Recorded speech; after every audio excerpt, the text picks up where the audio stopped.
U 28. ruskim slove rubrika Tižnjovnik popri aktivnostoh Nacionalного sovitu Rusnacoh analizuje obstavini u privatizovanih medijoh.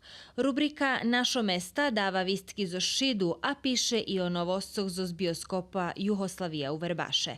Ekonomija zaznačela z jakima brigami šezočuju produkovatelje malinoh.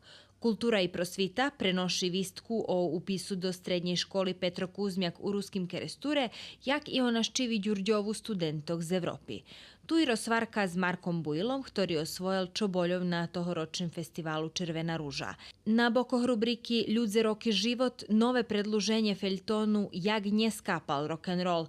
Čitače može upoznat s Olesju Knežević z Kocura i Janka Raca z Kanadi, a Mozaik prenoši atmosferu zos Exitu. Duhovni život medzi inšim informuje o preslavenim Kirbaju u Novim Sadze.